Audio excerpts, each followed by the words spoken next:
중학교를 했습니다. 제가 학창 시절에는 중립병이라는 것이 없었거든요. 요즘에 만들어지는 거, 요즘이라기보다는 중간에 만들어진 것이죠. 제가 그 이유를 알게 되었습니다. 예전에 중학생들은 학교에서 뒤지게 했어요. 애들이 맞으니까 뭐 중립병 이런 것이 없는 거죠. 요즘에 보게 되면 아이들이 가장 신나는 기간이 중간고사, 기말고사 끝나는 그 시간이죠. 저희 때는 가장 공포의 시간이 시험 기간 끝나고 그 다음 주죠. 매 타작이 이루어지게 됩니다.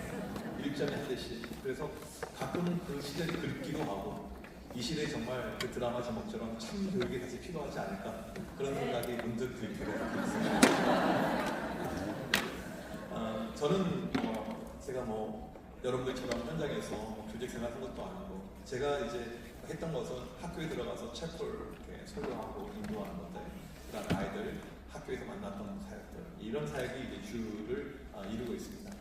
오늘 이번에 이제 주제 말씀 가운데 하나가 디모데후서 1장 8절인데 우리가 복음을 가지고 살고 복음의 능력을 체험하고 이 복음과 함께 고난을 받는 것이 우리 어떤 이제 사명이고 믿음의 어떤 결단이라면 저는 오늘 제가 교회 현장에서 체험했던 것을 중심으로 이 선생님들이 정말 필요한 이 영혼 사랑이 얼마나 중요한지 거기에 따른 이야기를 좀 들으려고 합니다.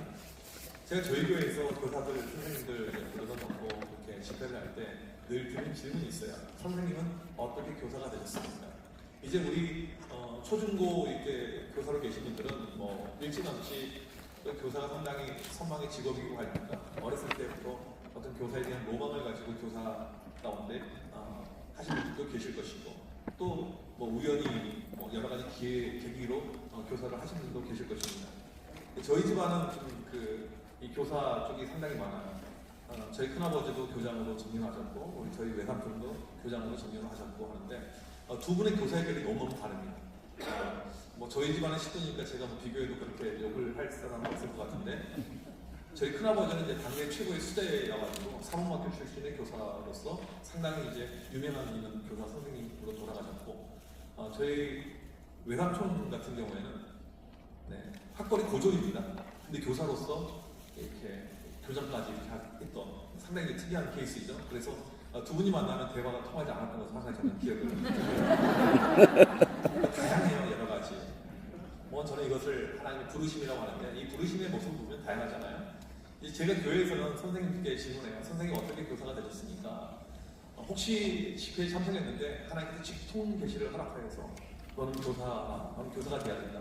그렇게 교사가 되었습니까? 아니면 금요 기도회 갔더니 내 마음 가운데 찬양하는 기도하는 가운데 계속 교사가 한 2만 번 정도 마음에 유임이 있어서 교사가 되셨습니까?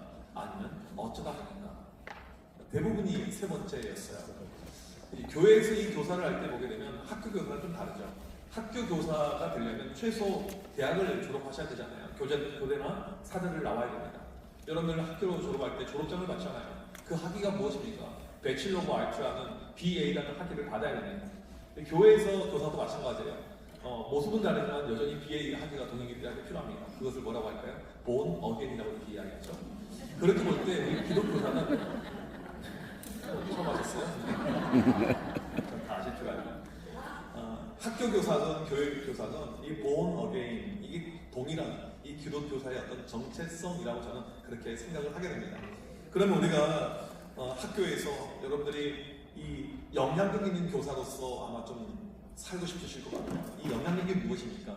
내가 그냥 혼자 예수 믿는 것이 아니고 이런 연찬에 오실 정도가 되게 되면 학교에서 무엇인가 좀 뒤집어엎고 하나님의 역사, 복음의 도구로 내가 쓰임을 받고 싶어 하는 그런 마음들이 충분히 있으실 것입니다. 여러분 천직에서 계셨고 또 은퇴를 하셨고 이 학교 교실 현장에 계시면서 아이들 전도하는 것이 쉽던가요? 쉬워요? 어려워요? 어려워요. 제가 청소년 사역을 23년을 했습니다. 저는 석사 박사 전공이 청소년이고 이 청소년 사역을 현장에서 23년을 했어요. 그래서 참 재밌게 아이들과 둥글었는데 제가 사역할 때 요즘에 캠이라고 하죠. 가장 케미가 잘 맞았던 부장 집사님이 계시는데 이분이 천직 교사셨어요. 이번에 올해 정년하셨는데 이분이 얼마나 재미난 분이냐면 학교 일본어 교사하신데 1년에 100명씩 전도해옵니다. 혼자서 매년 100명씩 전도해요. 일반 사학이에요. 그냥 미션 스쿨도 아니고요. 그런데 이분이 얼마나 대단한 분이냐면 능력이 얼마나 대단하냐면 제가 그 학교에서 부흥회를 했어요. 미션 스쿨이 아닌데 부흥회를 했어요. 여러분 이게 가능하다고 보십니까? 이게 이분의 영향력인 거죠. 그러니까 아이들이 교회로 와요. 이분은 일본어 그 선생님이신데 교실을 돌아다니면서 전도집회 할 때 홍보합니다. 이번 주 우리 교회 춥지 않은데 한번 놀러 오라고 해가지고 가장 많이 홍보하는데 전체 햄버거를 다 쏘겠다라고 이야기하면서 하는데 어떠한 누구도 민원을 제기하거나 뭐 교육청이 투고하거나 한 건도 없어요. 그 이유가 무엇인지 아십니까? 학생들이 가장 좋아하는 교사입니다. 그러니까 그분이 항상 했던 이야기가 있어요. 제가 오늘 이 강의 가운데 오면서 문득 그 생각이 들었는데 우리 부서 교사가 워낙 큰 교회였고 교사가 많이 필요해서 교사를 이렇게 영입을 할 때 이분이 항상 하는 이야기가 목사님 저는 믿음 좋다고 하면 좀 의심합니다. 어떤 선생님이 믿음이 좋다고 하면 좀 의심하고 사람이 좋다고 하면 저는 신뢰가 됩니다. 그런 이야기를 했어요. 여러분 이것이 우리에게 상당히 때로는 우리의 어떤 그 현장 가운데 일배반적으로 다가올 때가 있습니다. 내가 믿음은 정말 좋지만 아이들이 싫어하는 교사일 수 있어요. 저는 집에 늦둥이 딸이 하나 있습니다. 제 아내가 45살 낳은 딸이 있어요.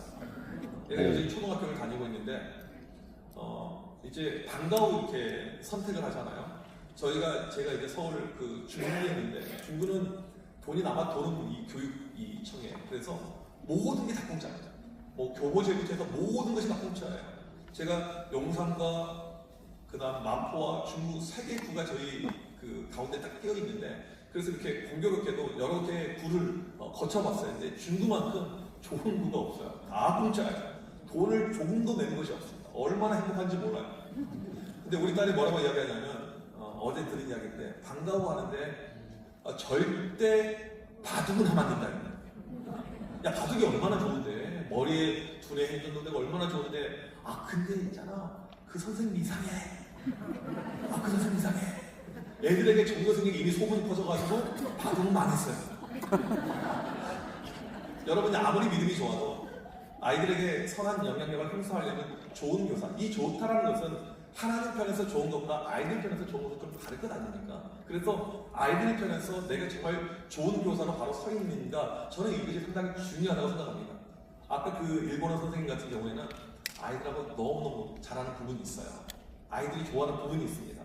그 내용을 중심으로 제가 오직 영혼이 사랑이 다합니다라는 내용을 가지고 이 강의를 좀 진행하려고 합니다. 제가 넘겨준 그 PPT 화면을 한번 좀 보여주시면 감사하겠습니다. 이게 이제 주제가 되겠고요. 다음 넘겨주시면요. 제가 방금 이제 물어봤던 내용이고요. 다음 한번 넘겨주시면요. 제가 교회에서 이제 선생님들에게 항상 강의할 때 가지고 있는 마인드인데 이 교사가 되려면 3가지 자질이 필요하다. 첫 번째가 회심. 내가 예수님을 만난 경험이 있는 사람이 교회에서 교사를 할 수가 있어요. 또 내가 예수님의 사랑을 체험을 해야 됩니다. 그리고 그 사랑을 아이들에게 나눠줘야 됩니다. 내가 받은 사랑을 아이들에게 나눠줄 때 이게 기독교 교사의 특징이죠. 3번째는 무엇입니까? 내가 이 사랑을 주고 있는데 상대방이 이것을 알아주고 인정해 줄 때 이것을 공감이라고 이야기합니다. 그래서 이것을 외워야 돼요. 아주 쉽습니다. 회사공 따라서 한번 하겠습니다. 회사공 회사공 오늘 이것만 외우시면 되겠습니다. 회심과 사랑과 공감. 근데 우리 이제 기독 선생님들 같은 경우 마찬가지로 전부 다 회심에 대한 경험이 있으실 것이고 아이들 사랑하실 것이고 여기까지는 쉬워요. 근데 3번째 공감으로 가는 것이 상당히 어렵습니다. 그래서 이 공감을 중심으로 오늘 강의를 좀 이제 이어가려고 생각을 합니다. 이 공감이 이제 어려워요. 이게 화면 그냥 저를 좀 비춰주셔도 괜찮을 것 같습니다. 네.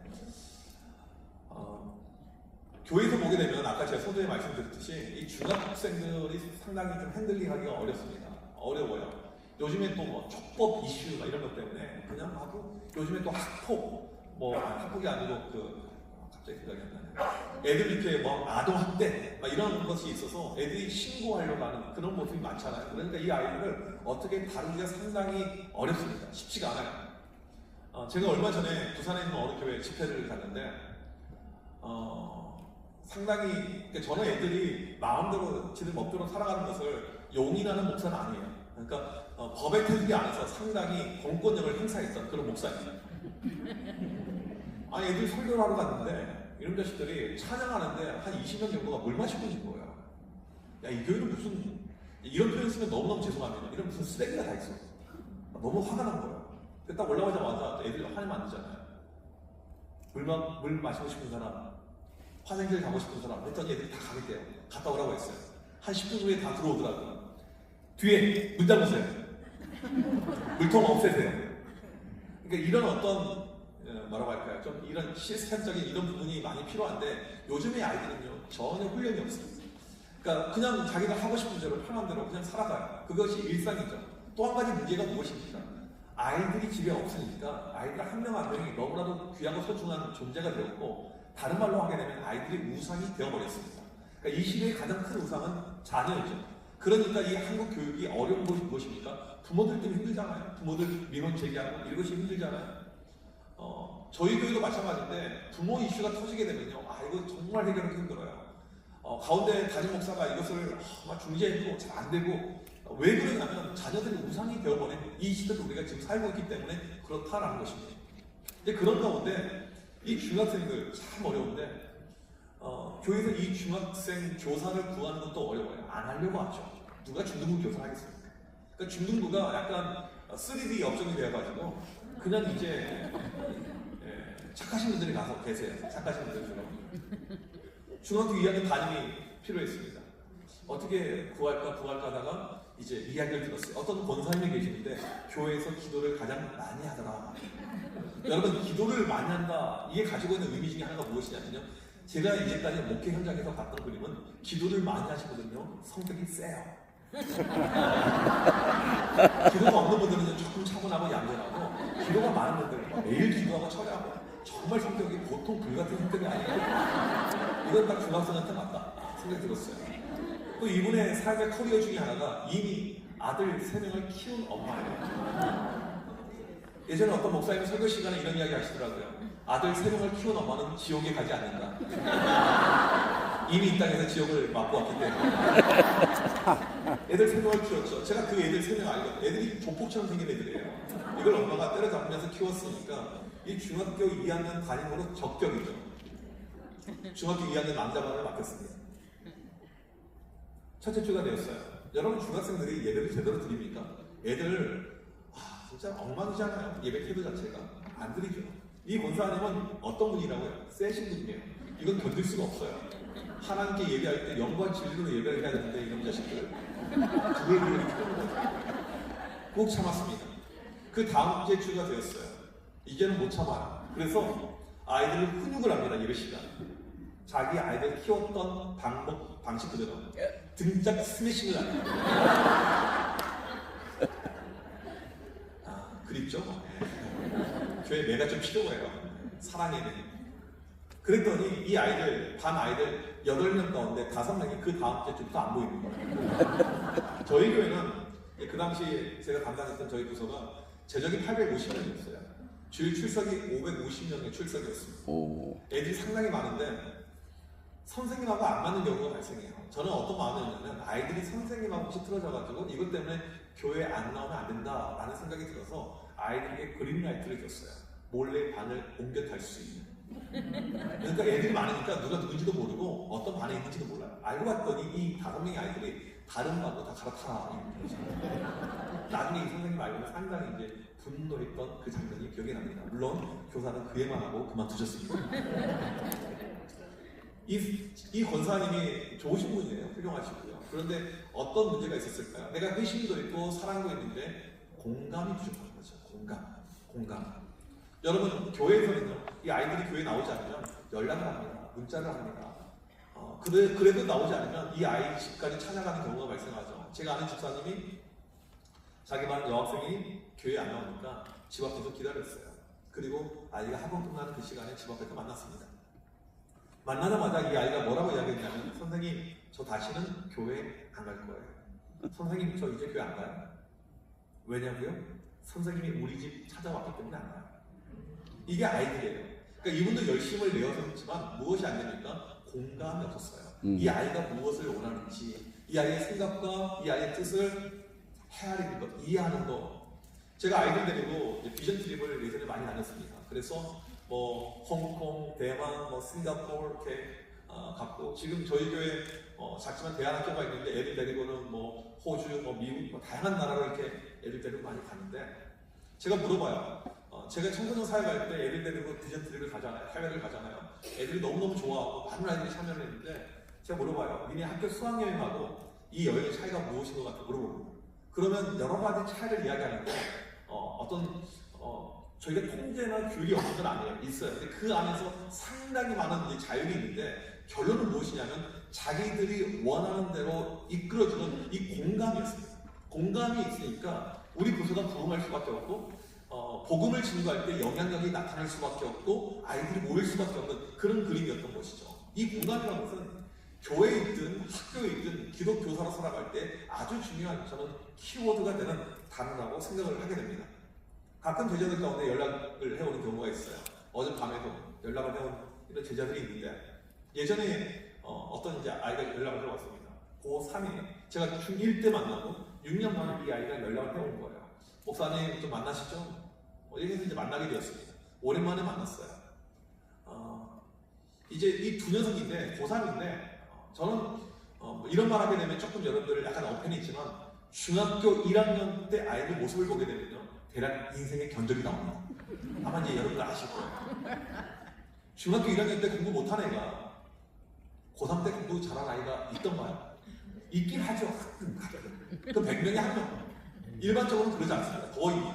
저는 이제 이걸 아이들에게 좀 풀어서 이야기를 해요. 아이들에게. 이렇게 이야기하면 아이들하고 저랑 원수가 되니까 니네 중학교 1학년 점수가 평생의 점수가 되어서 너희들 인생이 망하게 될 거야. 그렇게 하게 되면 멀어지잖아. 그렇게 이야기하지 않고 너희들 있잖아. 공부는 은사인데 부모를 잘못 만나는 거야.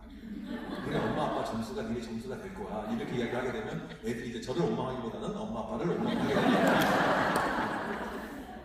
중학교 1학년 때 이 두 녀석을 봤는데 애들이 공부에 관심 없는 애들이에요. 공부란 것은 어떤 뭐 타고난 어떤 그 지적인 어떤 능력도 있어야 되고 집안의 환경도 있어야 되고 어떤 이게 여러 가지 갖춰질 때 공부란 것이 이것이잖아요. 물론 이제 여기서 공부에 대한 이야기를 하려고 하는 건 아니에요. 근데 이놈들은 공부에 관심이 없는 아이들이에요. 제가 어떻게 알았냐면 아이랑 같이 풋살을 하는데 서로 점수 가지고 이제 상대방을 디스하는 거예요. 상대방을 욕을 하는 거죠. 각 점수였습니다. 야, 그게 점수야? 야, 그게 점수야? 하면서 애들이 이제 은어, 비어, 욕을 섞어하면서 이야기하는 거죠. 왜냐하면 상대방 아이가 몇 점을 맞았냐면 28점을 맞았어요. 28점 점수야?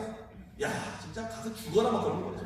그러면 이렇게 욕하고 있는 아이의 점수 몇 점이냐면 32점이었어요. 유유상종이죠, 유유상종. 여러분, 이런 아이들이 고3이 되었는데 공부를 하겠냐면요. 요즘에 이 문제는 뭐 아무나 가잖아요. 아무나 가요. 별로 이제 인생에 대한 소망과 비전이 없어요. 저랑 같이 이제 감자탕 집에서 이 뼈다귀를 뜯으면서 이야기를 합니다. 앞으로 너희들 뭐 할 거니? 물어봤어요. 목사님 모르겠어요. 뭐 생각도 없어요. 뭐 일반적으로 아이들이 다 그렇죠. 생각이 없어요. 뭐 그냥 지금 하고 있는 알바 계속 하려고요. 야, 니네 인생 그렇게 살지 말고 대학을 가자 대학. 목사님 저희 아시잖아요. 공부 못하는 거. 그럼 알지 28점 32점. 내가 왜 몰라? 야, 요즘에 있잖아. 대학교 미대가 엄청나게 많아. 내 친구들 가운데 교수가 많이 있는데 너희들 원하면 내가 경기도권까지 이렇게 소개를 해줄 수가 있어. 목사님 정말입니까? 야, 할 수 있어. 대신에 너희들은 원서 쓸 때 무조건 상향 지원하자. 너희들 그냥 점수 28점이라고 하향 쓰지 말고 상향 지원하자. 해가지고 저랑 같이 이 감자탕을 먹으면서 한 5분 만에 2명의 진로가 결정이 되었어요. 오케이, 우린 대학생. 여러분 더 놀라운 것은요, 애들이 상향 지원해가지고 지방에 있는 국민대를 합격을 해냅니다. 이게 꼭 좋은 일은 아니에요. 그만큼 학생이 없다는 이야기잖아요. 애네가 들어갈 정도면 다 들어간다는 거잖아요, 지금요. 근데 그때 이걸 말씀드리려고 하는데, 우리가 감자탕 집에서 이야기하고 있었을 때 제 옆에 누가 있었냐면 제 아내가 있었습니다. 이 과정을 보면서 기가 막히는 거예요. 왜냐하면 제 아내 직업이 전문 상담사예요. 진로 상담, 진학 상담, 인생 상담, 결혼 가족 상담, 뭐 6개월짜리, 1년짜리 해도 안 받는 인간들이 수두룩하는데 감자탕 집에서 뼈다귀 뜯으면서 5분 만에 진로가 결정이 된 모습을 보면서 기가 막힌 거예요. 끝나고 막 너무너무 놀라웠다는 이야기를 해요. 여러분, 이것이 가능한 이유가 무엇인지 아십니까? 신뢰 관계가 있으니까 가능한 거예요. 누군가에게 내가 영향을 주려면요, 신뢰가 있을 때 영향이 되는 것이고, 신뢰가 있을 때 이것이 공감으로 가는 것이죠. 아멘. 중학교 1학년 때부터 이 아이들랑 관계를 제가 맺어오면서 이 신뢰가 만들어진 것입니다. 제 주변에는 일진들이 상당히 많이 있어요. 지금도 있습니다. 여러분, 일진들을 제가 만날 때 어떻게 행동하는지 아십니까? 일진처럼 행동해요. 저는 제가 담임 목회하니까 가장 힘든 것 중에 하나가 무엇이냐면, 설교할 때 이 단어 사용이 너무 힘들어요. 경건한 단어 사용해야 되잖아요. 좋은 말 써야 되잖아요. 제가 청소년 사역할 때는요, 애들 표현도 많이 썼어요. 특별히 이 양아치들, 일진들 만나게 되면 그들의 언어를 사용했어요. 그게 대화가 되니까. 좋은 말로 하지 않아요. 그들의 언어를 써요. 애들이 막 깔깔깔 웃어요. 이런 목사님 처음 봤다고. 그럼 한 대씩 맞아요. 그럼 자식이 목사하는 게 함부로 이야기하면 이렇게 이야기하다가 욕을 섞어가면서. 그러니까 애들에게 영향이 막 끼쳐지는 것이죠. 공감이 있으면 이게 영향으로 가게 됩니다. 그래서 이 공감이라는 것이 상당히 우리 아이들에게 중요하죠. 회심과 사랑과 공감, 이 세 가지만 있으면 저는 교회든 학교든 어디서든지 여러분이 복음의 능력을 저는 10분 발휘할 수 있다고 확신합니다. 지금은 고인이 된 미국의 하워드 핸데리슨이라는 유명한 기독교 교육 교수님이 계시는데, 이분이 하는 시카고에서 이 교사 큰 대학 컨퍼런스를 진행하고 있었습니다. 그때 눈에 들어오는 한 분의 교사가 있었어요. 왜 눈에 들어왔냐면 너무 연세가 많아 보여요. 할머니예요. 할머니 여기 왜 오셨어요? 저 중등부 교사입니다. 연세가 어떻게 됐어요? 83이 중등부를 하고 있어요. 왜 오셨어요? 왜 오긴요? 교사하려고 왔죠. 알고 봤더니 이분이 40년째 교사를 하고 있어요. 그리고 이번엔 명언을 남기시는데 작년보다 잘하기 위해서 왔다는 거예요. 그러니까 이게 참 중요하죠. 회사공, 특별히 이 공감에 대한 영역은요, 자연스럽게 만들어지지 않고 반드시 시간이 필요합니다. 그래서 내가 노력하고 헌신하고 공부하고 이런 과정이 반드시 필요해요. 훌륭한 선생님들 보게 되면 아이들의 트렌드라든지 아이들이 지금 무엇을 원하는지 좋아하는지 여기에 대해서 상당히 빨리 움직이는 것을 알고 보게 됩니다. 저는 설교할 때 AI를 씁니다.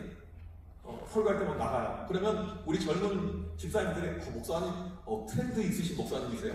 그런 이야기를 해요. 왜냐하면 이게 도움이 되니까, 도움이 되는 쪽으로 이렇게 사용을 해요. 이 아이들과 이렇게 공감으로 가려면 이런 영역이 필요합니다. 이 83 선생님 한 분이 얼마나 대단하시냐면 회심과 사랑과 공감이 있는 전형적인 교사라고 할 수가 있는데, 이분 한 분을 통해서 80명의 주의 종이 배출이 되었습니다. 이게 영향력이라는 거예요. 아이들은요, 닮아가길 원합니다. 저희 집에 제 여동생이 있어요. 제 여동생의 특징은요, 공부를 정말 잘했어요. 여러분, 공부 잘하는 사람 특징이 뭔지 아십니까? 성격이 안 좋아요. 물론 이제 일반화 시킬 수는 없어요. 동생이 무엇을 잘했냐면 수학을 잘했어요. 수학 점수가 전국 20등. 그러니까 뭐 수능부터 해서 모든 게 만점이에요. 뭐 수학 교육과 가진 않았어요. 모든 것이 만점입니다. 전국 20등이니까 얼마나 잘하겠어요. 근데 얘가 수학을 좋아하게 된 계기가 있습니다. 중학교 1학년 때 수학 선생님을 좋아했거든요. 이런 케이스가 많이 있잖아요. 내가 왜 영어 교사가 되었나? 내가 왜 국어 교사가 되었나? 그때 그 선생님이. 이게 영향력이라는 것입니다. 제 제자들 가운데 목회자가 꽤 많아요. 제 제자들 가운데 신학교 간 애들이 꽤 많이 있습니다. 저는 애들에게 너희들 신학교 가야 돼, 목회자 돼야 돼, 그렇게 설교 시간을 이야기해 본 적이 한 번도 없어요. 애들이 제 모습을 보면서 닮아가길 원하는 거예요. 따라가길 원하는 거죠. 내가 목회하면 저렇게 해야지, 저 모습을 가지고 해야지, 내가 설교하면 저렇게 해야지. 이게 영향력이라는 것입니다. 여러분, 교회에서 이런 이야기를 많이 합니다.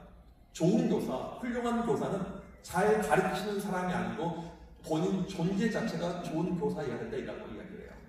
저희 교회에서 제가 예전에 이 청소년 설교에 대한 책을 한번 쓴 적이 있습니다. 청소년 설교 체인지인가 그 책을 예전에 쓴 적이 있는데, 그 책을 쓰면서 재미난 설문조사를 했어요. 우리 교회 학생들을 대상으로. 너희들이 가장 좋아하는 설교가는 누구냐 해서 이게 질문이었습니다. 너희들이 가장 좋아하는 설교자는 누구인가? 1등, 1번, 보기 1번, 객관식이에요. 1번, 이찬수 목사님. 보기 2번, 유기성 목사님. 보기 3번, 양현서 목사님. 아이들은 만장일치로 3번을 찍었습니다.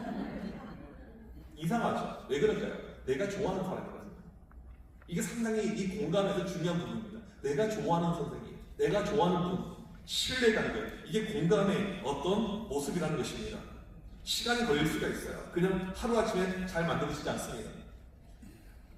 저는 이 청소년 사역을 하면서 무엇을 했냐면 연말이면 아이들에게 평가를 받았습니다. 선생님들을 평가했고 저를 평가했어요. 한 10월 정도가 되게 되면 설문지가 쭉 나갑니다. 평가를 해요. 선생님이 얼마나 잘 준비하는 거 가니, 선생님이 얼마나 자주 연락하니, 선생님을 통해서 어떠한 변화가 일어나니, 이걸 점수로 다 스케일링을 뽑습니다. 그 다음에 선생님은 10점 만점을 몇 점? 다 이렇게 들어가요. 상당히 이제 잔인해 보이죠. 또 저에 대한 것도 다 들어갑니다. 저는 이제 올해 안시고를 보내고 제가 복귀하자마자 했던 것 중에 하나가 주일날 뜬금없이 광고 시간에 QR을 화면에 띄워서 교인들에게 설문조사를 시켰어요. 질문이 몇 개 안 돼서 한 5분 안에 끝냈는데 그 중에 마지막 질문이 제 신임에 대한 질문이었습니다. 아무도 몰랐어요. 장로님들도 몰랐어요. 이정현 목사가 계속 청암교회에 남기를 원하십니다. 이렇게. 저는 이런 평가가 상당히 중요하다고 생각을 해요.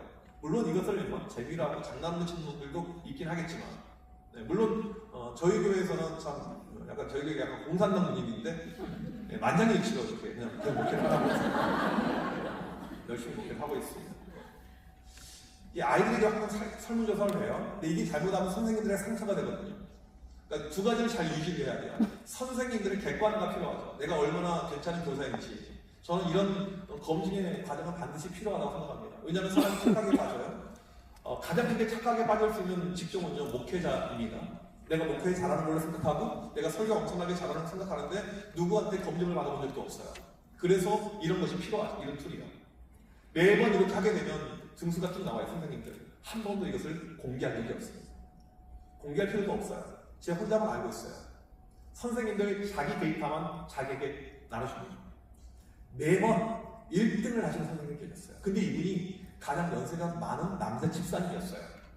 저희 교회는 청년들도 많았고 여자 베테랑 권사님들도 많이 계시고 했는데 항상 이 젊은 연세가 있으신 남자 집사님이 1등을 하셨어요. 매년. 참 특이하죠. 그 반에 가면 그 반에서 회장이 나와요. 그 반에 가면 임원들이 나와요.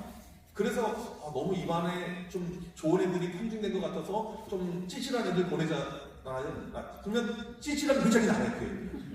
참 이분의 능력이 이렇게 탁월하셨는데 하나는 질문했어요. 집사님을 좀 필살기를 가르쳐달라고.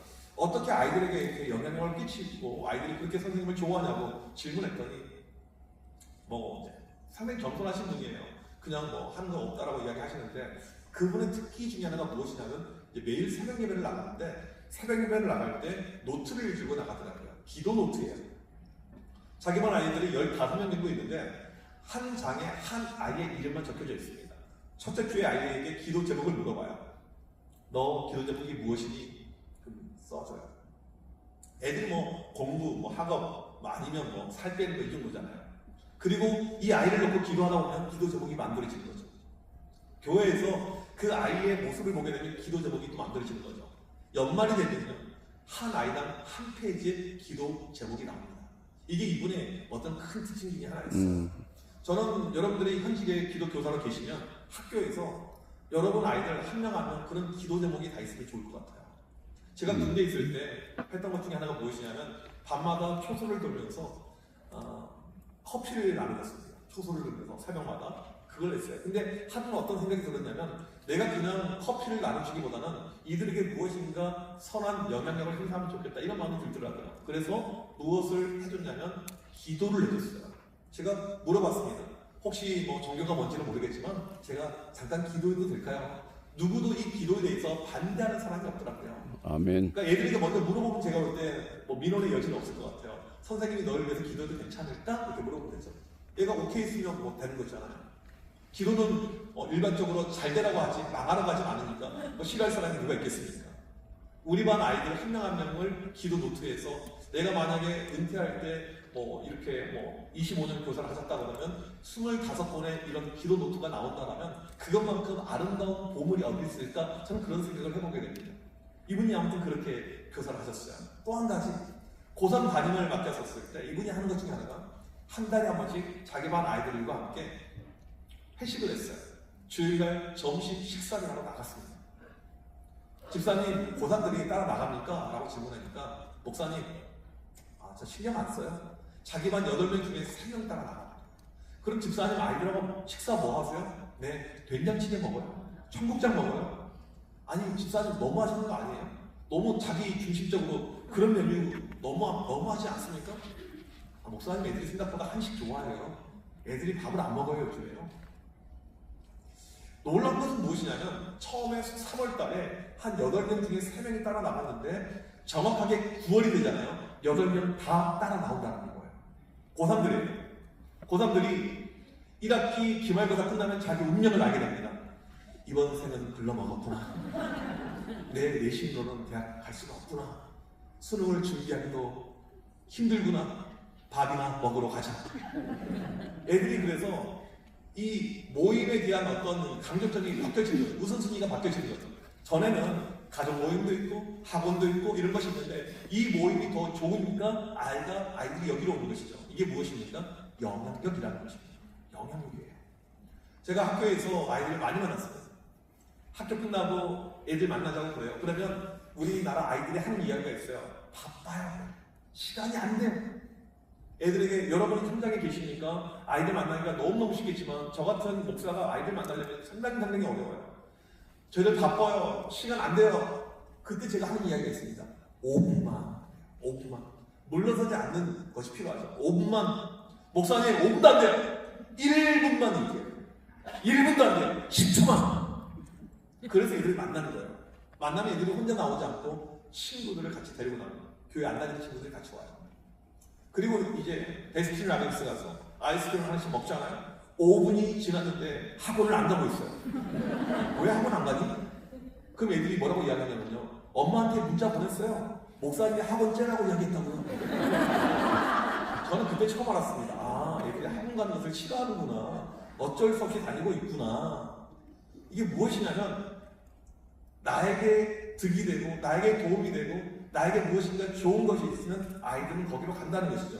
이것이 바로 영향력이라는 것입니다. 여러분 교회건 학교건 회사공이 있는 한 명의 교사, 이 기록 한 명의 교사는 충분하다고 저는 생각합니다. 그러니까 많은 분들이 모든 분들이 이런 마인드를 가지고 아이들 영혼을 사랑하면 놀라운 역사가 교육의 현장 가운데 일어나겠지만 한 명만 있어도 저는 충분히 가능하다고 생각을 합니다. 저는 아이들이 좋아서 교육 전도사 시절부터 학교에 가서 아이들을 만났습니다. 아이들을 만났어요. 근데 그 당시 상당히 이제 무식하면 용감하다고 예전에 토요일 날 이제 학교 다닐 때 이 토요일 날 아이들 끝날 때 3교시, 4교시 끝날 때 학교 앞에서 만나는데 이 중학생들 가운데 좀 만만해 보이는 애들 있잖아요. 걔네 딱 지나가면 야 멈춰. 교회 다녀 안 다녀? 안 다니는데. 너 안 믿으면 너 지옥 가는데 이 자식. 너 지옥 갈 거야? 천국 갈 거야? 천국 가고 싶어. 그러면 하나님 널 사랑하고 널 향한 놀라운 계획을 가지고 있으면 복음을 이야기하는 거예요. 상당히 웃긴 그림이에요. 약간 강압이 들어가면서 애들이 쫄아있고 막 얘기하면 이 시간에 영역치고 하려고 하는데 할 거야 안 할 거야? 하겠습니다. 이렇게 얘기했어요. 그때 이제 무식하면 용감하다고 그런 방식을 써서 아이들을 만났는데 1년 동안 비가 오나 눈이 오나 계속해서 애들을 만났습니다. 전도했어요. 그해 그 학교에서 몇 명이 우리 교회로 새로 오게 되었냐면 한 명도 안 왔습니다. 때로는 우리가 열심히 해도 열매가 없을 때가 있어요. 낙담할 필요가 전혀 없습니다. 놀라운 것은요, 제가 그때 아이들을 전도하면서 만나면서 그 방법이 좀 이상하다 할지라도 그때부터 하나님께서 우리 교회에 새로운 애들을 보내주기 시작했습니다. 저울을 다졌던 것 같아요. 네가 아이들 사랑한다고? 네가 영혼들 사랑한다고? 한번 해봐. 여러분 그 학교에 가서 계속 전도하는데 그 학교 학생들이 한 명도 오지 않았었을 때 제 마음이 얼마나 힘들었을까요? 근데 그걸 하나님 마음을 달아보시고 계속 이들을 보내주신 것 같아요.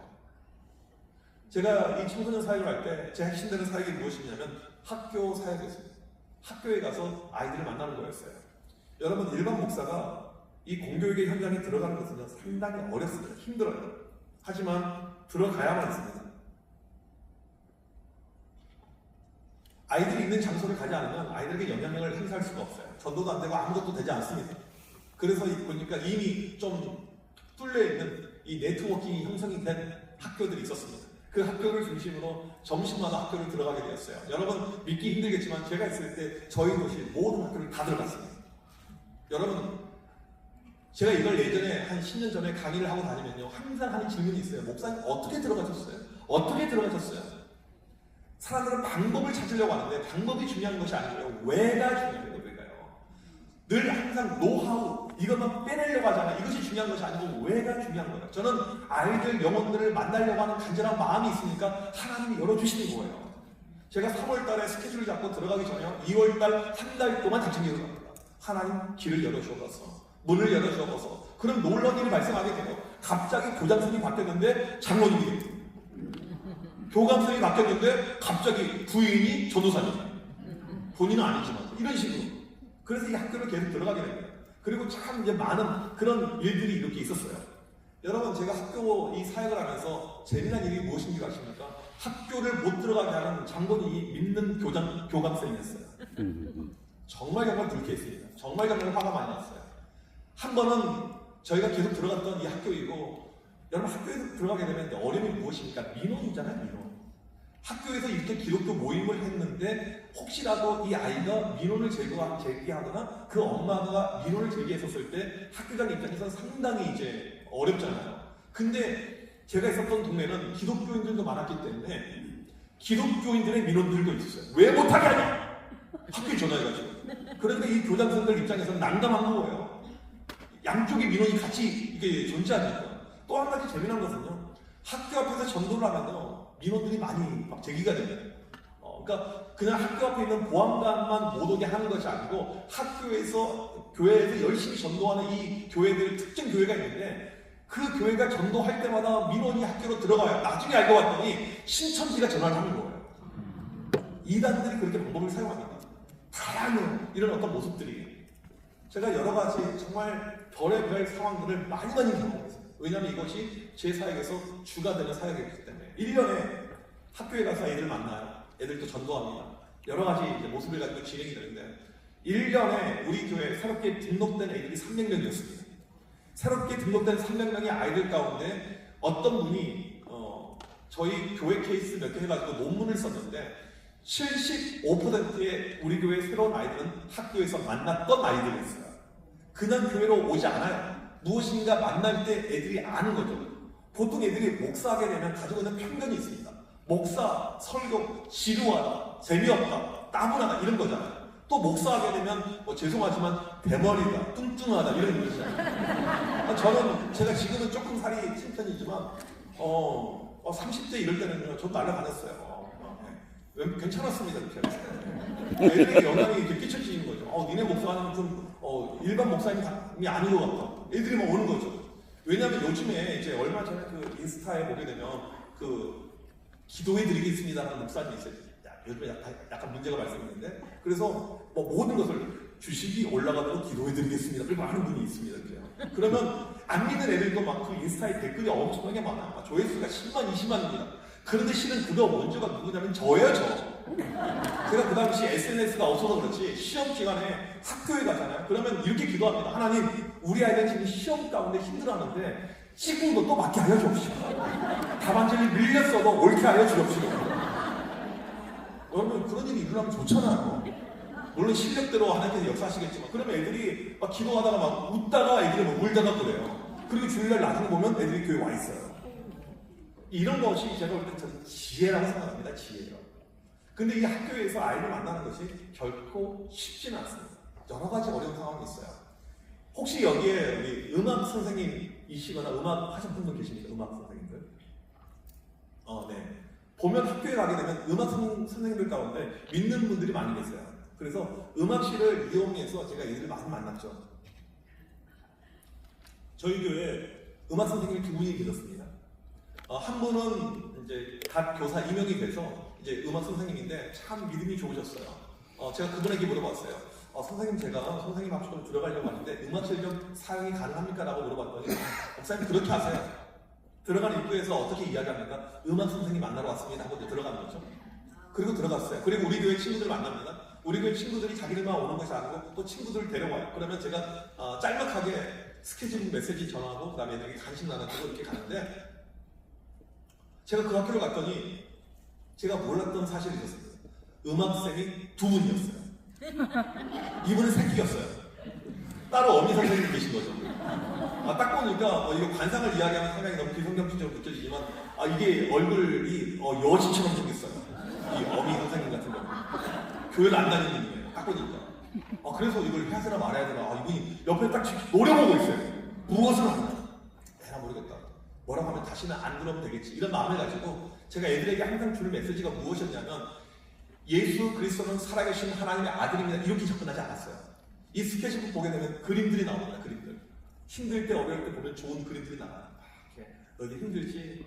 조금 지나면 괜찮아질 거예요. 이런 상당히 이제 그런 은은한 메시지가 그림 가운데 쭉 나와요. 그다음 마지막에 성경에 보게 되면 이 말씀이 있는데 이 말씀 한 구절만 같이 읽겠습니다. 같이 읽고 제가 기도해 줄게요. 이렇게 끝나요. 평소랑 똑같이 그렇게 했어요. 그리고 애들이 간식 나가고 끝났습니다. 끝났더니 이 선생님이 저한테 오더니 하는 이야기가 목사님 혹시 다른 학교는 이렇게 들어갔어요? 큰일 나죠. 이거 다 막히는 거 아니야? 근데 거짓말 할 수 없잖아. 네 그렇습니다. 그래서 하는 이야기가 목사님 너무 감사해요. 우리 아이들 너무너무 힘들고 지쳐있는데 학교를 돌면서 이렇게 아이들 위로해주고 격려해줘서 너무너무 감사해요. 안 믿는 사람도 이게 좋게 반응을 할 수 있겠구나. 그러니까 지혜가 있으면 얼마든지 가능하다. 저는 그것을 느끼게 되었습니다.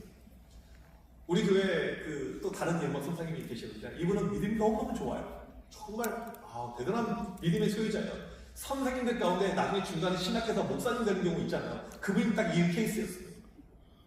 음악실 가잖아요. 항상 CCM이 틀어져 있어요. 저한테 뭐라고 이야기했냐면 목사님 음악실 아무 때나 와서 애들에게 복음을 증거하십시오. 그렇게 이야기하셨어요. 교회에서 가깝습니다. 또 이 학교가 개방형이에요. 누구나 쉽게 들어갈 수가 있어요. 그래서 이 아이들을 이제 자주 만나다가 한 번은 우리 교회 애들이 그 학교를 많이 다녔어요. 작정을 했어요. 300명 정도를 만나요. 그리고 음악실 이 소그룹, 이 소강당에 그냥 꽉 들어가기에 넘칠 정도로 빵을 준비해서 찾아갔습니다.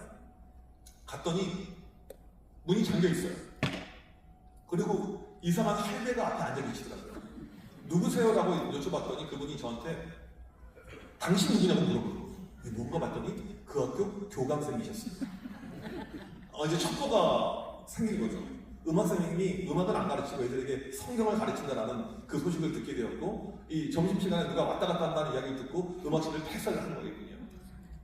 전 애들 주려고 빵을 사갔습니다. 이미 300개가 있고 애들하고 미리 약속을 했어요. 근데 제가 여기서 물러서지 않고 물어봤어요. 선생님 그러면 이 빵 애들 나눠줘야 되는데 어떻게 해야 됩니까? 교실 안에서 이런 행위를 하면 안 됩니다. 교실 안에서 이거 하면 안 됩니다. 이렇게 얘기하시더라고요. 네 알겠습니다. 제가 그분의 이야기를 듣는 순간에 번뜩이는 아이디어가 떠올랐어요. 교실 안에서 안 되는구나. 이 학교가 크게 원형으로 만들어지고 가운데 광장이 있어요. 광장에 가서 애들에게 외치기 시작했어요. 빵 먹고 싶은 사람 뭐야? 애들이 여러분 학교 가게 되면 급식 먹은 다음에 다 거지들 되잖아요. 줄 서 있고 빵을 먹기 위해서 몇백 명이 줄서 빵을 나눠줬습니다. 다들 빵을 나눠줬어요. 했더니 학생 주임이 왔어요. 여기서 뭐 하고 계십니까? 교감쌤이 여기서 하라고 했습니다. 나중에는요 이게 학교에 문제가 돼가지고요 교감선이 그냥 음악실을 열었어요. 괜히 그 음악실 잠궈가지고 학교에 크게 문제를 만들었다. 교감선이 오히려 어려움을 겪게 되어서 그냥 음악실을 열어서 음악실에서 우리가 복음을 증거했던 적도 있습니다. 한 번은 또 학교에서 이제 찾아가서 이렇게 애들 만나고 하는데 고등학생들 가운데 믿음이 특심한 애들이 있습니다. 학교에 어떤 허락도 구하지 않고 애들 크게 이 종이에다가 내일 1시에 시청합실로 모여라. 우리 교회 목사님 50씩 붙여는 거예요. 조심하세요. 누구든지 보게 하라. 지나가다가 교감쌤이 그걸 보고는 저한테 연락을 해왔어요. 교회 목사님이시죠? 내일 우리 학교 오신다고요? 오면 안 됩니다. 이렇게 이야기를 했어요. 마음이 이제 별로 안 좋잖아요. 그래서 이제 새벽 예배 끝나고 이렇게 아침에 교회 출근해 있는데 또 전화가 왔어요. 그 학교에서요. 어제 전화 드렸던 아무 이게 교감입니다. 목사님 어제는 제가 결례를 범했는데 우리 학교 오십시오 그런 거예요. 무슨 이런 선생님이 다 있어. 그리고 이제 학교를 갔더니 교장실로 오라는 거예요. 교장실로 먼저 갔어요. 알고 봤더니 그 학생이 모르고 제가 몰랐던 한 가지 비밀이 있었는데 그 학교 교장쌤이 교회 장로님이셨습니다. 그냥 장로님이 아니고 교회 고등부 부장 장로님이셨어요. 어제 오후에 그런 일이 있었다는 것을 이제 듣고는 이 교장선생님이 약간 화가 나는 거예요. 그러니까 제가 많은 교장선생님을 만나봤지만 그렇게 다혈질적인 교장선생님이 처음이었어요. 모아놓고는 교감, 학생주임, 교무리 모아놓고는 여러분 우리 기독교에는 신방이라는 것이 있습니다. 우리 목사님이 지치고 있는 영혼들 찾아다니면서 이게 신방하는데 학교에 와서 신방하는 것이 얼마나 소중하고 필요하고 이 아이들 자살률을 보세요. 이 아이들 태도를 보세요. 이게 얼마나 중요한 건데 빨리 목사님한테 사과하라고. 그렇게 이제 간 거였어요. 학교로 갔어요. 얼마나 기뻤겠어요. 에라 잘됐다. 통쾌하잖아요. 그렇게 해서 잘 갔어요. 그리고 나서 그 다음에 해가 바뀌었습니다. 교감쌤한테 전화가 왔어요. 목사님, 교장쌤 응타졌습니다. 또 오지 말라는 이야기예요. 오지 말라는. 야, 이분도 만만치 않더라고요. 근데 더 놀라운 것은 이분이 모 교회 집사였어요. 그것 때문에 화가 엄청나게 많이 났어요. 알겠다고 그랬어요. 질문할게요. 제가 그 학교 갈게요, 안 갈게요? 어떻게 그렇게 확신하세요? 교문 안에는 안 들어갔습니다. 이건 접촉이 될 수 있습니다. 문제가 될 수 있습니다. 교문 밖에서 만났어요. 하지만 우리 애들하고 계속해서 기도했습니다. 지금은 너희 학교 문이 닫혀 있을지라도 언젠가는 열릴 줄 믿는다. 그리고 1년 만에 다시 문이 열렸어요. 그리고 다시 1년 만에 들어가서 지금 어떻게 되는지는 모르겠지만 그렇게 계속해서 아이들을 만났습니다. 이게 영향력이라는 것입니다. 영향력. 애들이 모아줘요. 계속해서 만들어지게 됩니다. 이것이 이제 영향력이죠. 제가 이제 이 청소년 사역을 오랫동안 하면서 학교 사역하면서 회심과 사랑과 공감의 마음을 가지고 어떻게 하면 아이들 영혼을 살아갈 수 있을까? 이 마음을 가지고 계속해서 아이들을 찾아갔고 또 한 가지 이 교회, 저는 이제 교회 베이스니까 이 교회에서 보게 되면 아이들을 그냥 착한 아이들, 집사님 자녀들, 얘네들만 사역을 하게 되면요 영향력이 너무나도 미비해집니다. 과거에 이 기독교가 강했었을 때 우리 중고등부가 잘 모였었을 때 보게 되면 그냥 안 믿는 가정의 출신들이 많았어요. 요즘에 이것이 없어져 버리면 안타까운 현실을 우리가 지금 보고 있잖아요. 제가 그래서 주된 사역의 대상이 일진들, 양아치들이었습니다. 그 친구들 위해서 무엇을 만들었냐면 목요일날 저녁마다 공을 차는 풋살 모임을 만들었어요. 여러분 목요일날 저녁 7시에 공을 찬다 이것은요 공부에 관심 없는 아이들입니다. 집에서 내려놓은 애들이 많아요. 같이 이렇게 운동을 하면서 애들하고 함께 있습니다. 애들하고 시간을 보내요. 제가 예수님의 제자 훈련을 보게 되면요 핵심되는 키워드 단어가 있는데 그게 무엇인 줄 아십니까? 가르침이 아니에요. 예수님의 제자 훈련의 키워드가 되는 단어는 무엇이냐면 함께입니다. 함께. 예수님과 제자들과 함께 했어요. 3년 동안 동고동락. 요즘에 제자 훈련하게 되면 이것이 그냥 스터디 그룹으로 생각하는 경향이 있는데 그것이 아니고요 삶을 나눌 수 있는 함께. 다른 말로 이것이 공감의 공동체를 이야기하는 것입니다. 이것이 있을 때 영향력이 만들어지는 거죠. 제가 8년 동안 아이들과 이 풋살을 하는데 저는 개인적으로 축구를 싫어합니다. 이번에 우리나라 월드컵 했잖아요. 안 봤어요. 저는 저도 어려움이 없었어요. 32강인가 뭐가 별로 안 중요했습니다. 딱 한 가지 청년들하고 내기한 것이 있어요. 어느 나라가 우승할까? 우승팀 맞히는 사람이 음료수 쏘기했는데 제가 스페인을 꼽았습니다. 그것 때문에 이제 돈이 좀 나간 거 말고는 별로 어려움이 없었어요. 저는 손으로 하는 운동을 좋아하지 발로 하는 운동을 좋아하지 않아요. 그런데 제가 왜 그때 풋살을 선택했냐면요 아이들이 좋아하니까. 이게 아이들 공감으로 가는 길입니다. 내가 좋아하는 것을 선택하는 것이 아니고 아이들이 좋아하는 길에 같이 가 있는 거죠. 그러면서 함께 하는 거예요. 비가 오나 눈이 오나 정말 비 오는 날은요 비 맞으면서 공을 잡고요 눈 오는 날은요 눈을 쓰면서 공을 잡습니다. 항상 그 자리에 있는 거죠. 아이들이 적게 보여도 그 자리에 있는 거죠. 항상 그 자리. 이게 저는 가장 중요한 교육의 원리라고 생각합니다. 그러면 이제 그 모임이 돼요. 4명이서 시작했습니다. 4명이면요 한 팀도 안 나와요. 나중에는요 4명이 30명이 되었어요. 그 당시 저희가 공간이 없어가지고 이제 그 일반인들 사용하는 이런 공간에 가게 되면 풋살을 어떻게 하냐면 밀어내기를 해요. 그러니까 이긴 팀은 계속하고 지는 팀은 한참 기다렸다가 잠깐 하고 또 빠지고 오늘 못하니까 잠깐 기다렸다가 빠지고 너무너무 마음이 힘들잖아요. 그러다가 우리 동네에 있었던 그 청소년 수련관에서 풋살장을 만듭니다. 청소년 전용. 그런데 홍보할 기회가 없어요. 애들이 뭐 평일날 저녁에 누가 옵니까? 우리가 가겠다고 했어요. 우리 전용구장이 됐어요. 목요일마다 거기서 계속 하는 거죠. 우리 애들이 이제 많아졌어요. 5명이, 4명이, 5명이 30명이 되었습니다. 그러다 갑자기 옆에 족구장이 있는데 족구장을 못 쓰는 거예요. 청소년 수련관에서. 풋살장을 또 만든 거예요. 누굴 위해서? 우리를 위해서. 시에 돈이 들어가면서 우리를 위해서. 그래서 아이들하고 너무너무 즐거웠던 그런 시간을 보낸 적이 있습니다. 이때 제가 무엇을 느꼈냐면 겉으로 보게 되면 일진들 양아치들이 뭐 나쁜 행동도 하고 담배도 피우고 뭐 그렇게 보이지만 한 명 한 명 속으로 들어가면요 꼭 그러지 않습니다. 회사도 이 아이들의 마음을 읽어내요. 마음을 알아내면요 이게 역사로 발생하게 됩니다. 그 중에 이 모임을 만들었던 동균이라는 애가 있어요. 얘는 인문계를 다니고 있었지만 공부에 관심이 없어요. 중학교 3학년 때 이 친구를 처음 만났는데 학교에서 주먹으로 짱입니다. 모든 아이들이 성적한 애야. 맛있는 거 사주고 좀 친하게 지내고 했더니 이 아이가 저를 잘 따라왔어요. 주일날이 됐는데 한 번은 주일날 그 반 아이들이 너무 많은 것입니다. 동근이가 몇 명을 전도해왔냐면 한 주에 20명을 전도해왔습니다. 동근아 어떻게 전도했니? 그냥 한마디만 했습니다. 뭐라고? 안 나오면 뒤져. 야, 전도가 쉽구나. 우리는 금식 철학이도 안 되는데. 또 우리 같이 이 풋살에 있던 멤버 가운데 중학교 1학년짜리 애가 있는데 참 애가 이제 재미난 애예요. 목사님 시험 시간에 미치겠어요. 학교가 너무 빨리 끝나. 학교에서 놀아야 되는데. 그래 같이 야구장 가자. 야구장 갔어요. 한참 야구를 보는데 여러분 야구 보면 재밌잖아요. 근데 이 친구는 야구 선수를 보지 않고 치어리더를 계속 보고 있는 거예요. 거기에 빠져 있어요. 올라오면서 물어봤습니다. 오늘 어땠니? 목사님 너무 행복했습니다. 소녀야 다음에 치어리더 앞자리 끊어줄 건 목사님 죽도록 충성하겠습니다. 여러분 제가 요구하지도 않았는데 그 뒤에 12명을 전도해왔어요. 이런 것이 이제 영향력이라는 것이죠. 아이들은 좋아하면 그렇게 모이게 돼요. 아이들이 좋아하면 모이게 되는 거예요. 왜 우리가 그동안 전도가 어려웠는가? 복음의 이 영향력이 부족했는가? 우리 자신의 모습을 돌이켜봐야죠. 내가 얼마나 아이들에게 공감을 주고 있는가? 아이들이 내 말을 따르고 나를 통해서 움직이고 있는가? 이것을 우리 반드시 생각해 볼 필요가 있습니다. 저에게 일진들이 많이 있었는데 중학교 3학년에 일진들이 12명이 있었습니다. 근데 그 중에 한 녀석이 교회를 안 나와요. 여러분 12이라는 수는 완전수입니다. 이게 무너지게 되면요 안 되거든요. 유지를 해야 돼요.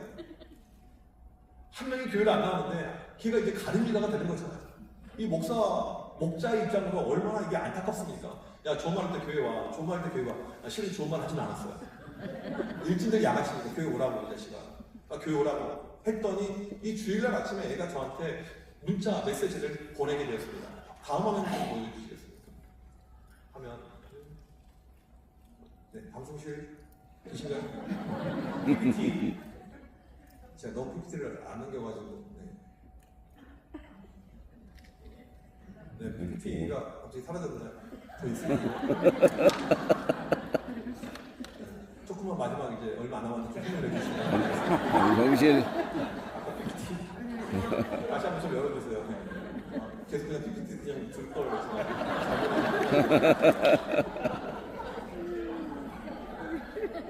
네, 넘겨주세요. 그럼 다음 넘겨주시고 제가 이걸 네, 이거. 네.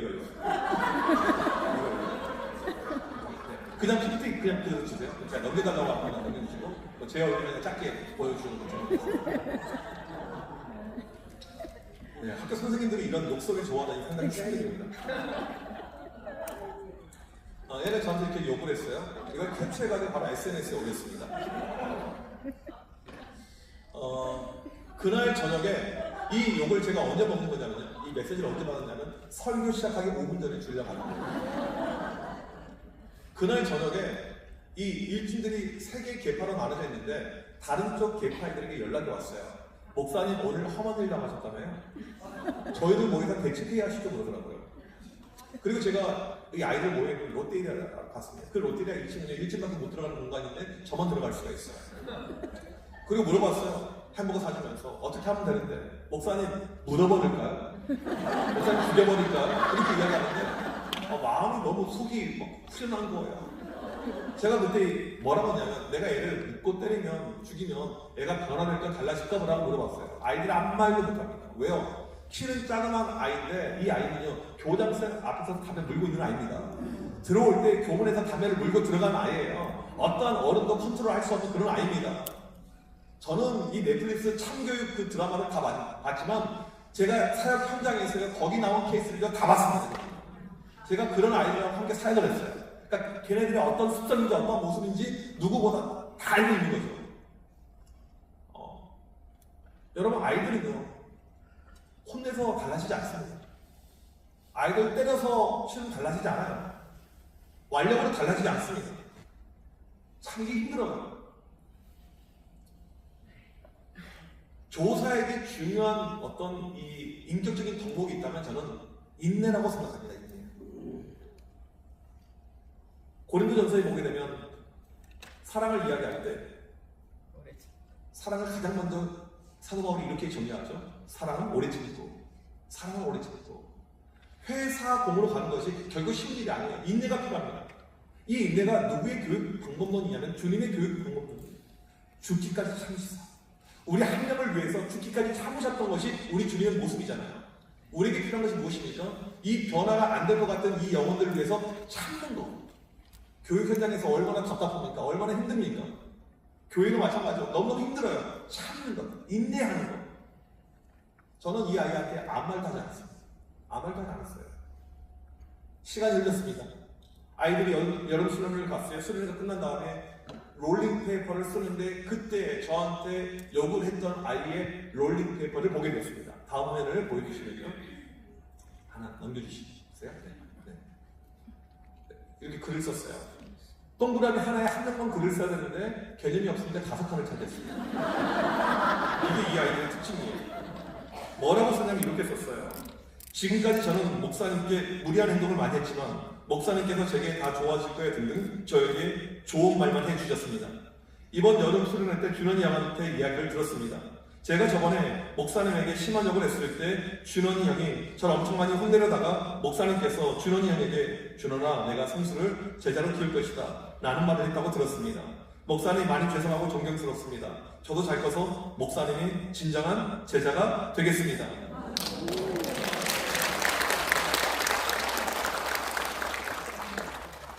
저는 이 아이가 이런 말 할 것을요 1도 기대하지 않았습니다. 23년 동안 애들 사야겠어요. 아이들 심리, 아이들 모습, 행동 여기에 대해서 그것만 공부한 사람은 모든 것을 다 알고 있어요. 애는 끝났다라고 생각했어요. 그런데 끝난 것이 아니었습니다. 여러분 이 영혼의 변화는요 오직 주님만 하실 수 있는 일입니다. 우린 도구이죠. 나는 심었고 아볼로는 물을 줬을 때 오직 자라게 하신 이는 하나님이시다. 우리가 하는 것은요 물을 주고 뿌리는 거예요. 우리는 도구로 사용되는 것이죠. 그리고 누가 자라게 하십니까? 하나님이 하시는 거죠. 이게 바로 이 교육의 원리더라고요. 이 아이가 그 다음부터 교회를 오는데 토요일날 알바하고 밤을 새고 교회를 와요. 교회 와서 자지 않습니다. 졸지 않아요. 의리가 있어야 되거든요. 목사님이 설교하는데 어떤 새끼가 자가지고 얼마나 든든한지 몰라. 앞에가 자고 있으면 발로 가서 차요. 목사님 설교하는데 말이에요. 나갈 때 90도로 인사합니다. 목사님 일단은 형님 안녕히 가십시오. 얼마나 든든한지 몰라요. 이 아이가 이제 고등학생이 되었어요.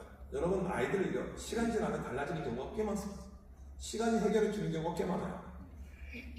식당에서 밥을 먹는데 애가 이제 열심히 알바를 해. 공부는 관심이 없지만 자기 생계에 대한 것은 또 책임감이 있어요. 열심히 알바하는데 보니까 금팔찌, 금목걸이, 금을 주렁주렁 메고 나왔어요. 저한테 그때 뭐라고 이야기했냐면 목사님 제 태클은 금으로 하는 겁니다. 제가 그 순간에 그걸 하나님의 음성으로 들었어야 돼요. 10년 전에 얘는 벌써 알고 있었어요. 금이 5배로 올라가 있지. 여러분 서울대 연고대가 중요한 것이 아닙니다. 세상을 살아가고 돈을 버는 놈은 따로 있어요. 얘가 이제 고3이 되었고 제가 교회를 사임할 때가 됐는데 교회를 사임할 때 같이 마지막으로 식사를 했습니다. 식사 도중에 얘가 무엇을 시켰어요. 다음 화면 넘겨주세요. 네, 화면을 좀 넘겨주세요. 다음 화면. 다음 페이지. 어렵네요. 방송이 쉽지는 않은데 이건 쉬운 일이 있긴 하거든요. 그냥 또 아무도 안 계시면 어디 가셨나? 주무실 수도 있어요. 네, 감사합니다. 네, 꽃 배달을 시켰어요. 목사님의 제자 임성수. 여러분 식당에서 꽃 배달 받아본 적 있습니까? 여러분 제자들에게 그냥 스승이나 이럴 때 말고 식당에서 밥 먹는데 뜬금없는 꽃 배달. 제가 수많은 제자들 키워보고 이렇게 맛있는 거 사주고 있지만 저에게 이렇게 꽃 배달을 식당에서 한 것은요 임성수밖에 없었습니다. 오른쪽에 기프티콘은요 제가 서울에 올라온 다음에 애가 새벽까지 알바하면서 하나씩 저한테 보내요. 목사님 이것 드시고 힘내세요. 제가 그렇게 많은 제자들을 키웠지만 아직까지 저를 기억하고 있는 것은요, 임성수밖에 없었습니다. 코로나 때 보고 싶다고 서울로 저를 찾아왔어요. 많은 제자들이 목사님 그리워요, 보고 싶어요. 안 와요. 서울 가면 코로나 걸려 죽어요. 성수만 왔습니다. 그런 마음이 들더라고요. 잘 키운 일진아나 100명의 모태신앙 부럽지 않아요.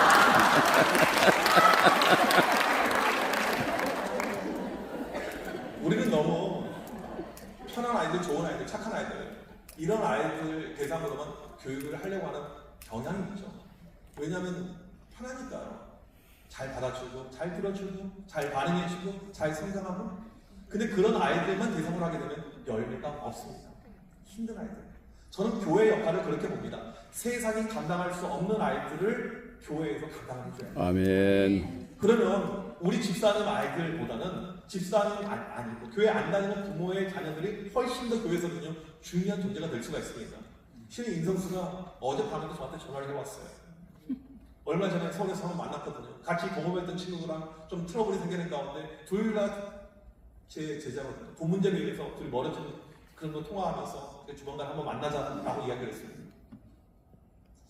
이게 무엇입니까? 공감이 있었을 때 아직도 얘네들이 벌써 30대거든요. 계속 연결이 돼서 연락이 되어서 관계를 유지하면서 갈 수 있는 길이 열린다는 사실입니다. 그러니까 우리에게 중요한 것이 무엇인지 아십니까? 다음 화면을 넘겨주세요. 네, 화면 네. 제가 교회에서 많이 하는 표현인데 누가 진짜 교사이고 누가 진짜 부모이고 누가 진짜 사역자입니다. 우리가 이제 임명받으면 교사가 되잖아요. 타이틀이 진짜 교사일까요? 목사가 안수를 받으면 목사가 됩니다. 안수 받았다고 해서 목사일까요? 진짜는 영혼을 사랑하는 사람이 진짜다. 저는 그렇게 생각이 들더라고요. 다음 화면을 넘겨주시면 네, 이 영화가 디어리스트라는 영화인데 아마 이 영화를 보신 분은 안 계실 거예요. 중국 영화입니다. 실화를 바탕으로 만든 영화예요. 어떤 스토리의 영화냐면 한 남녀가 있었습니다. 둘이 사랑해서 결혼을 하게 되었습니다. 아들을 하나 낳았어요. 그리고 이혼을 하게 되었습니다. 이혼했지만 여전히 아이를 향한 뜨거운 마음이 있었습니다. 아빠가 양육권자가 되어서 아이를 키웠어요. 식당을 운영하면서 아이를 정말 살갑게 정성을 다해서 키웠습니다.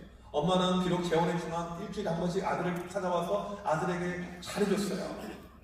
그러던 어느 날 아빠가 운영하는 식당에서 사태가 발생합니다. 사람들 막 싸우는 가운데. 그리고 이 아이가 혼란의 틈을 타서 동네 형들과 놀이터로 가게 돼요.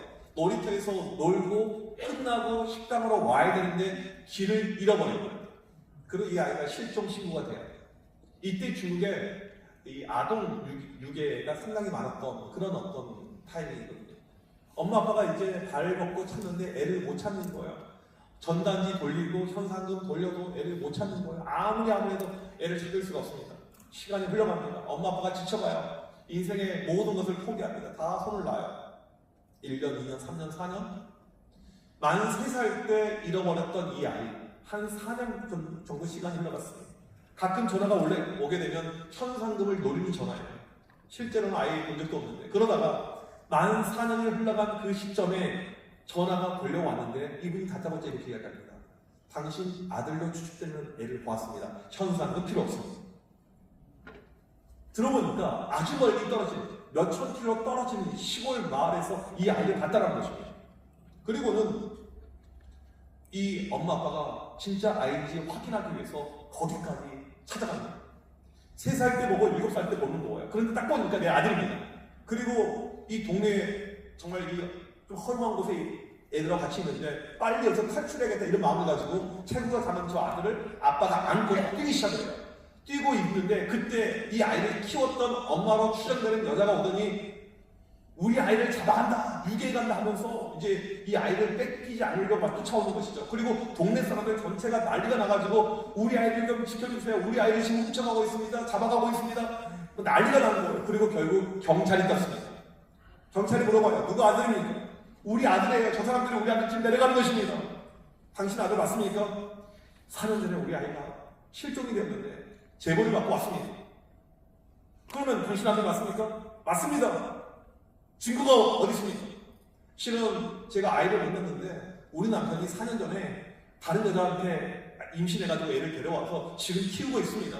남편 어디 있어요? 죽었어요. 그래서 DNA 검사를 해봤더니 이쪽이 친부모가 맞는 거거든요. 그리고 이 아이를 원래 부모에게 넘겨줬습니다. 여기까지 보게 되면 그냥 일반적인 스토리라고 생각이 되겠잖아요.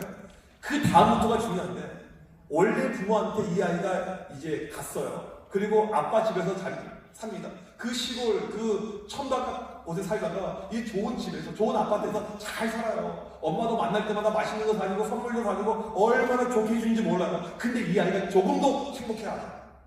조금도 행복해하지 않습니다. 무엇이 생각나냐면 시골이 생각나요. 나를 키워줬던 엄마가 생각납니다. 나와 함께 있었던 동생이 생각나는 거예요. 그러면서 이 영화가 씁쓸하게 끝맺음을 하는 것을 보게 됩니다. 누가 진짜 교사일까요? 타이틀이 교사가 아닙니다. 타이틀이 교사가 아니에요. 진짜 사랑하는 사람이 진짜 교사가 되는 거죠. 특별히 우리가 기도 교사로 예수 그리스도를 나의 구주로 영접하면서 어떻게 하면 복음의 선한 영향력을 내 삶에서, 학교에서, 주변에서 행사할 수 있을까, 이런 마음을 가지고 살아갈 터인데, 여러분에게 중요한 것은요, 이름만 교사가 아닌, 무늬만 교사가 아닌 아이들을 진심으로 사랑하는 분이 진짜 교사에게 있습니다. 아멘. 그러기 위해서 우리에게 무엇이 필요합니까? 회심과 사랑과 공감이 반드시 필요합니다. 그런 한 명의 교사가 있었을 때 학교가 달라지는 것이고요. 그런 한 명의 교사가 있을 때 교회가 달라지는 것입니다. 오늘 하나님, 내가 바로 이런 한 명의 교사가 되어서 우리 학교 교실을 바꾸고 우리 교회를 바꾸고 이 사회를 바꿀 수 있는 그런 영향력 있는 교사로 나를 사용하여 주시옵소서. 그런 믿음을 가지고 나아가는 우리 모든 선생님들 되시길 주님의 이름으로 간절히 축복합니다. 기도하겠습니다. 하나님 감사합니다. 저희들 교사로 불러주셔서 이 교육의 현장에서 우리 아이들 영혼들을 보살피며 또 그들에게 선한 가르침을 주라고 하나님께서 명령해 주셨는데 이 사명을 온전히 감당할 수 있는 모든 선생님들 되게 하여 주옵소서. 특별히 기독교사로서 복음의 선한 영향력을 교실 현장에서 또 우리가 있는 삶의 현장에서 늘 나누길 원하는 간절한 마음이 있습니다. 이 자리에 함께 하신 우리 모든 선생님들 참된 교사로서 누구보다 아이들 영혼들을 한 영혼을 품고 나갈 수 있는 선생님들 되게 하여 주십시고 세상이 감당하지 못하는 회심과 사랑과 공감의 마음과 능력을 가지고 나가는 가운데 놀라운 믿음의 역사들 열매를 우리 가운데 허락하여 주옵소서. 이 모든 말씀 예수 그리스도 이름으로 간절히 기도하옵나이다. 아멘.